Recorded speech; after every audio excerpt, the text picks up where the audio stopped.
What happens when a beloved television personality finally reaches their breaking point during a live broadcast? Today, we're diving into one of the most shocking moments in daytime television history that left viewers absolutely stunned. The tensions had been building for weeks, but nobody expected what happened when Valerie Bertinelli appeared as a guest on The View. What started as a simple interview about cooking and family quickly spiraled into a verbal battleground that would change everything. The heated exchange became so intense that it led to an unprecedented live television meltdown that had producers scrambling behind the scenes.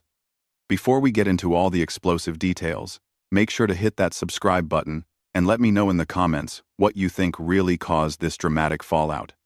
The morning started like any other at the View studios in New York. The crew was setting up for what they thought would be a light-hearted interview with Valerie Bertinelli, who was there to promote her new cookbook and talk about her recent life changes. The producers had specifically chosen Valerie because they wanted a feel-good segment to balance out the heavier political discussions that had been dominating the show lately. What they got instead was a powder keg waiting to explode. Joy Behar had been having a particularly difficult week. Behind the scenes, sources say she'd been increasingly frustrated with the direction of the show and felt that her opinions weren't being respected by both the producers and some of her co-hosts.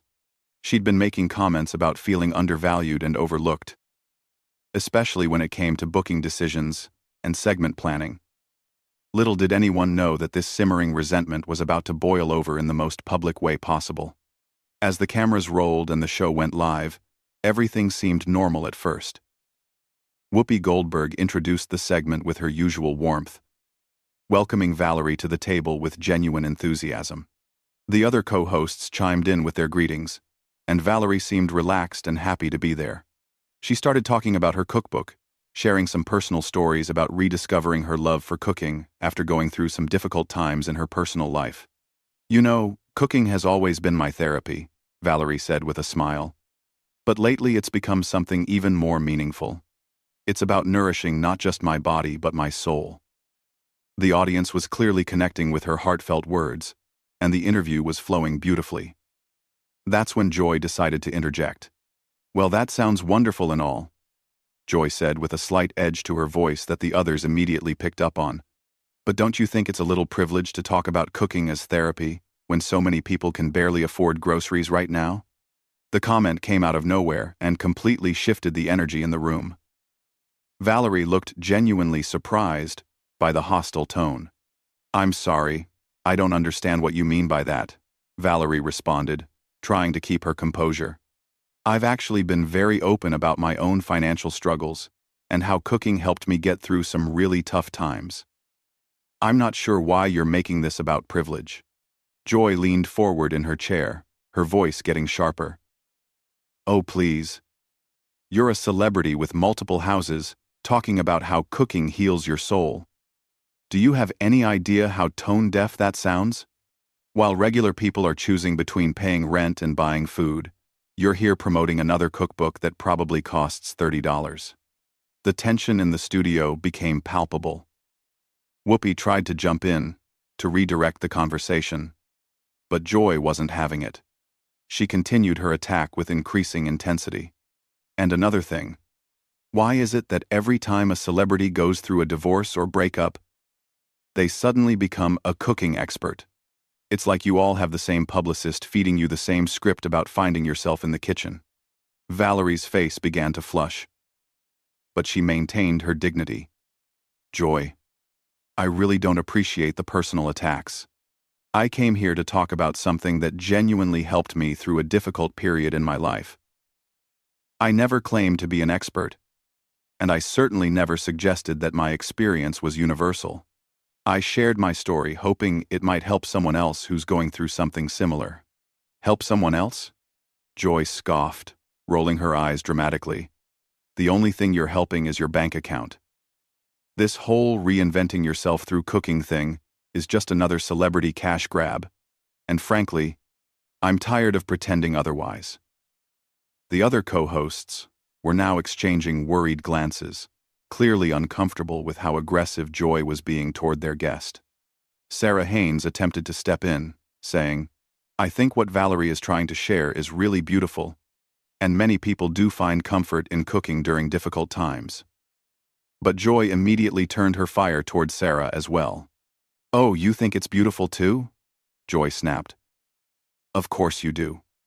You probably think every celebrity's journey of self-discovery is beautiful and inspiring. Well, I think it's calculated and fake, and I'm not going to sit here and pretend otherwise just to make everyone comfortable. The audience was now completely silent, sensing that something was going very wrong. Valerie took a deep breath and tried one more time to diffuse the situation. "Joy, I honestly don't know what I've done to upset you, but this feels very personal. If you have an issue with me specifically, maybe we should discuss it privately rather than attacking me on live television." That comment seemed to push Joy over the edge. She slammed her hand down on the table, causing everyone to jump. "Personal? You want to know what's personal?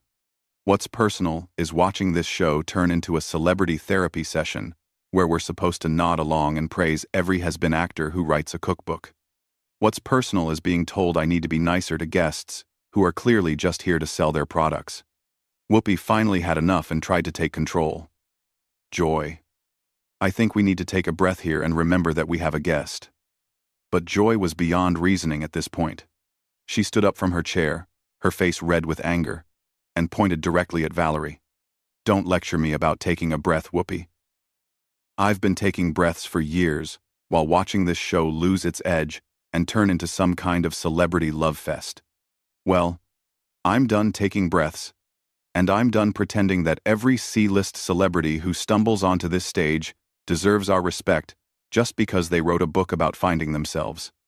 Valerie finally stood up as well, her own patience completely exhausted. "That's enough.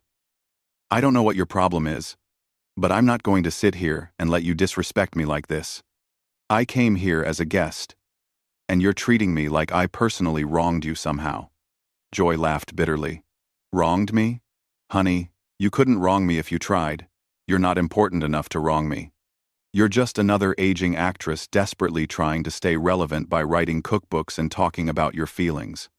It's pathetic, and what's even more pathetic is that we're supposed to pretend it's inspiring." The insult hung in the air like a toxic cloud. Valerie's eyes filled with tears, but she refused to back down. "You know what's really pathetic, Joy? A woman your age bullying someone on live television because you're clearly miserable with your own life.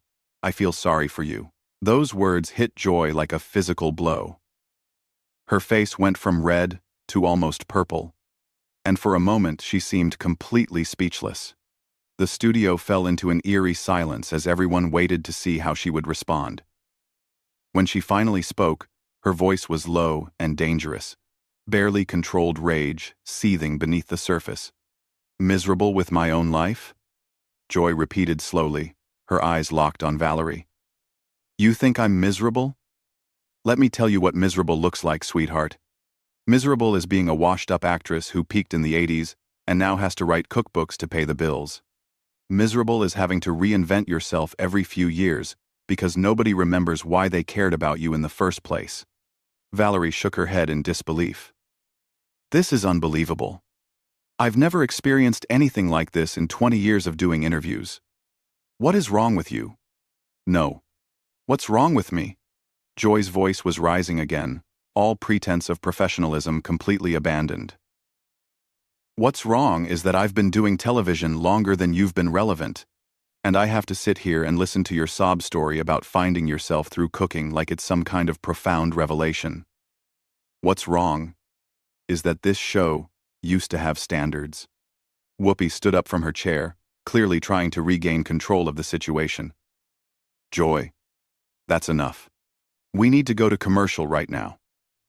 But Joy spun around to face Whoopi, her anger now directed at her longtime colleague. "Don't you dare tell me that's enough, Whoopi.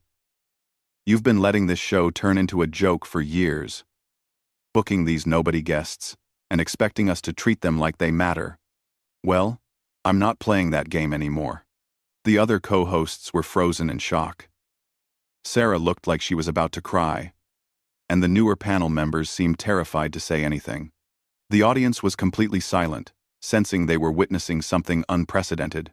Behind the scenes, producers were frantically trying to figure out how to handle the situation, but the cameras kept rolling. Valerie, still standing beside her chair, looked directly at Whoopi. "I think I should leave. This is clearly not about me, and I don't want to be part of whatever this is." She started to gather her things, but Joy wasn't finished with her yet. "Oh, you want to leave? How convenient. Can't handle a little honest conversation. This is exactly what I'm talking about. These celebrity guests come on here expecting to be coddled and praised. And the moment someone asks them a real question or challenges their narrative, they want to run away." Valerie stopped and turned back to face Joy, her own anger finally reaching its limit. "Honest conversation? Is that what you call this? You've done nothing but attack me personally since I sat down. You haven't asked me one legitimate question about my book or my life.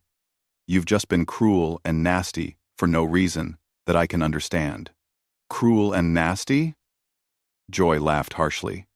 "You haven't seen Cruel and Nasty yet. You want to know what's cruel? It's watching talented people get pushed aside to make room for has-beens who think they can buy their way back into relevance with a cookbook deal. It's cruel that I have to pretend to care about your journey of self-discovery when there are real issues happening in the world." Sunny Hostin finally found her voice and tried to intervene. "Joy, I think we all need to step back and take a moment here. This isn't productive for anyone." But Joy immediately turned on Sunny as well. "Productive? You want to talk about productive, Sunny? What's productive about giving airtime to people who have nothing meaningful to contribute? What's productive about turning this show into a platform for celebrity therapy sessions?"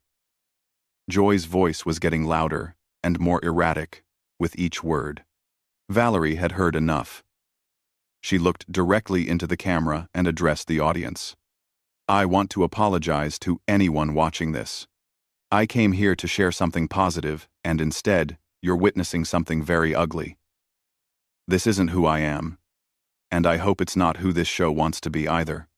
That direct appeal to the audience seemed to enrage Joy even more. "Don't you dare apologize for me," she screamed. "And don't you dare try to make yourself look like the victim here. You're just another celebrity who can't handle being challenged." Whoopi was now standing between Joy and Valerie, literally trying to keep them separated. "Joy, you need to stop this right now. This has gone way too far." But Joy pushed past Whoopi and got closer to Valerie. "I'll stop when I'm ready to stop, Whoopi. I'm tired of being managed and handled and told how to behave. This is live television. And sometimes live television gets messy. Deal with it." Valerie looked Joy directly in the eye and spoke with quiet dignity. "I genuinely hope you get the help you clearly need, because this behavior isn't normal or acceptable. I'm leaving now. And I won't be coming back." As Valerie started to walk away, Joy shouted after her. "Good. Don't come back. And take all your celebrity friends with you. This show doesn't need you or any of the other attention-seeking has-beens who think they can use our platform to sell their products." The cameras followed Valerie as she walked off the set with her head held high, leaving Joy standing alone in the middle of the stage, breathing heavily, and looking around at her co-hosts with wild eyes. The silence that followed was deafening. Sarah was the first to speak, her voice barely above a whisper. "Joy, what just happened? That was so unlike you." But Joy's response was to laugh bitterly and shake her head. "Unlike me? This is exactly like me. This is who I am when I'm not pretending to be nice for the cameras. I'm tired of pretending. Sarah, I'm tired of all of it."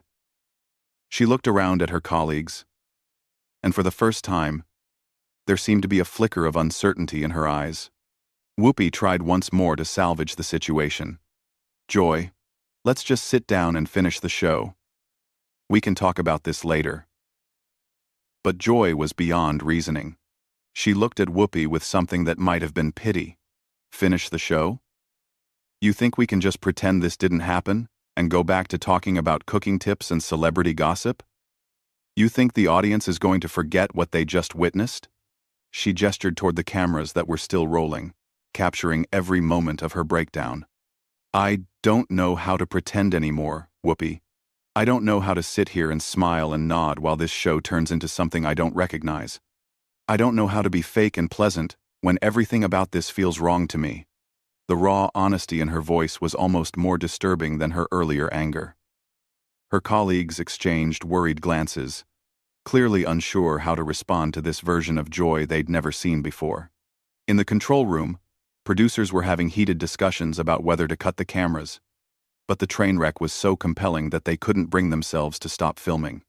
Joy looked out at the audience, many of whom were staring at her with expressions of shock and confusion. You all came here, expecting your usual dose of celebrity fluff and morning show banter. Didn't you? Well, congratulations. You got a real show today. You got to see what happens when someone finally tells the truth instead of playing the game. She turned back to her co-hosts, who were all still standing uncertainly around the table. And you all know I'm right. You know this show has lost its way. You know we've become a joke. But you're too scared to admit it because you don't want to rock the boat. The accusation hung in the air like a challenge. Sunny Hostin was the first to respond, her legal training kicking in as she tried to de-escalate the situation. Joy, we all care about this show and want it to succeed. Maybe we can have this conversation when we're not live on television. But Joy's laugh was bitter and mocking. When we're not live? You mean when the cameras are off, and we can all pretend to be friends again? When we can sweep this under the rug and go back to business as usual? No, Sunny. If we're going to have this conversation, we're having it now, while America is watching. She walked closer to the camera, addressing the audience directly with an intensity that was both captivating and deeply uncomfortable. You want to know the truth about what goes on behind the scenes here? You want to know why your favorite morning show feels different lately? It's because we've all been told to play it safe, to avoid controversy, to make nice with every celebrity who walks through that door. Whoopi stepped forward, her voice firm but controlled. Joy, this is not the time or the place for this discussion. We have a responsibility to our viewers, and to each other, to handle this professionally. Professionally? Joy spun around to face Whoopi, her voice dripping with sarcasm. You mean the way you professionally sat there and let that guest disrespect me? The way you professionally tried to silence me when I was telling the truth? Or do you mean professionally the way we all pretend this show is still relevant when we know it's becoming a parody of itself? The other co-hosts were now huddled together at one end of the table, clearly unsure whether to flee or stay. Sarah was visibly shaking, and even the usually composed Sunny looked rattled by Joy's increasingly erratic behavior. Joy continued her tirade, pacing back and forth across the stage like a caged animal. You know what the real problem is here? It's not that I was rude to that guest. The real problem is that nobody wants to hear the truth anymore. Everyone wants everything sugar-coated and sanitized. Well, I'm 68 years old, and I don't have time for sugar-coating anymore. She stopped pacing and looked directly at her co-hosts. You all sit there judging me for speaking my mind. But where were you when the producers started booking these irrelevant guests? Where were you when they started telling us to tone down our opinions? You all just went along with it because it was easier than fighting. Whoopi tried once more to reason with her longtime colleague. Joy, we can discuss all of these concerns, but not like this. Not in front of our audience. This isn't fair to them or to us. Fair? Joy's voice rose to almost a shriek. You want to talk about fair, Whoopi. Is it fair that I've given the best years of my career to this show, only to be told I need to be nicer? Is it fair that we have to pretend every celebrity cookbook is a masterpiece? Is it fair that we can't have real conversations anymore? Because someone might get their feelings hurt? The studio audience was completely silent now, many people looking genuinely frightened by what they were witnessing. Some were taking out their phones, recording what was clearly going to become one of the most talked-about moments in television history. Joy noticed the phones and pointed at them accusingly. "Go ahead, record this. Post it everywhere. Let the world see what happens when someone finally tells the truth on live television. Let them see what happens when someone refuses to play the game anymore." She turned back to the camera, her face flushed, and her breathing labored. "You know what? I'm done. I'm done with this show. I'm done with these fake conversations. And I'm done pretending to be someone I'm not for the sake of ratings." The declaration sent shockwaves through the studio. Even the crew members who had been trying to stay invisible were now staring in disbelief. This wasn't just a meltdown anymore. This was a resignation happening live on national television. Whoopi stood up quickly. "Joy, let's take a step back. You don't mean that. You're upset. And rightfully so. But let's not make any decisions we can't take back." But Joy was already untying her microphone, her hands shaking with anger or adrenaline, or both. "I absolutely mean it, Whoopi. I've never meant anything more in my life. I'm tired of being told to smile and be pleasant, while this show turns into everything I never wanted it to become." She pulled the microphone pack from her waistband and set it down on the table with deliberate ceremony. "I've been doing television for longer than some of you have been alive, and I've never been more disgusted with what it's become. The fake friendships, the manufactured controversy, the celebrity worship, all of it makes me sick." Sarah found her voice finally, though it was trembling. "Joy, please don't do this. We can work through whatever issues you're having. The show needs you." Joy looked at Sarah with something that might have been sympathy. "The show needs me?" "Sarah, the show doesn't need any of us. It'll replace me before my parking space gets cold, just like it'll replace all of you when your time comes. That's the reality of this business that none of you want to face."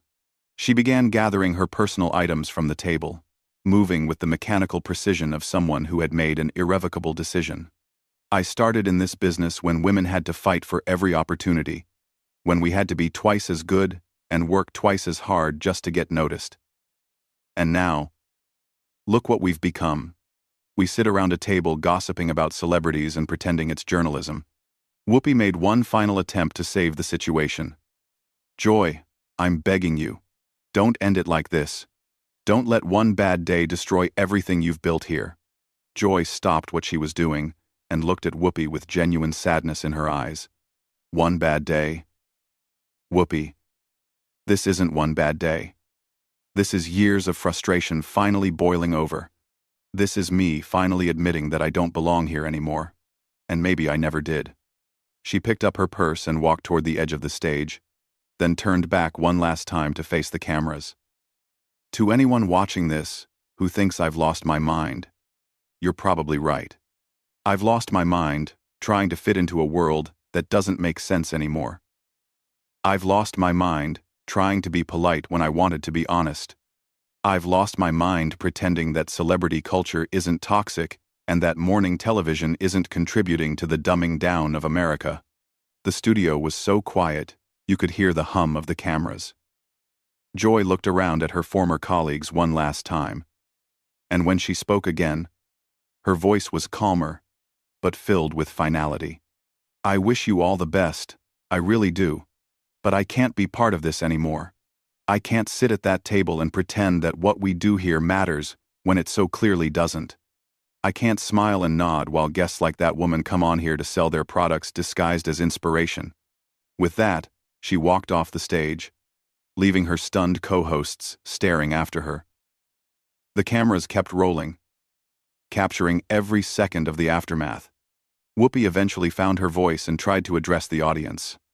"We're going to take a quick break, and we'll be right back," she said, though her voice lacked its usual confidence. But Joy's voice could be heard from off-stage, apparently addressing the producers. "Don't you dare follow me with those cameras. I'm done being your content. Find someone else to humiliate for ratings."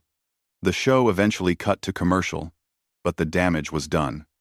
In the span of 30 minutes, one of daytime television's most established personalities had completely destroyed her career in the most public way possible. The internet exploded immediately, with clips of Joy's meltdown going viral within hours. Back in the studio, the remaining co-hosts sat in stunned silence during the commercial break, none of them quite sure how to process what they had just experienced. The guest who had started it all was long gone, but her impact on the show would be felt for years to come. When they returned from commercial, Whoopi did her best to salvage the remainder of the show, but everyone could tell that something fundamental had shifted. The View would continue, but it would never be the same after witnessing one of its own implode so spectacularly on live television. That's a wrap on one of the most shocking moments in television history. What do you think really pushed Joy over the edge? Was it years of built-up frustration, or was there something deeper going on behind the scenes? Let me know your thoughts in the comments below, and don't forget to subscribe for more explosive celebrity drama and behind-the-scenes stories that you won't see anywhere else.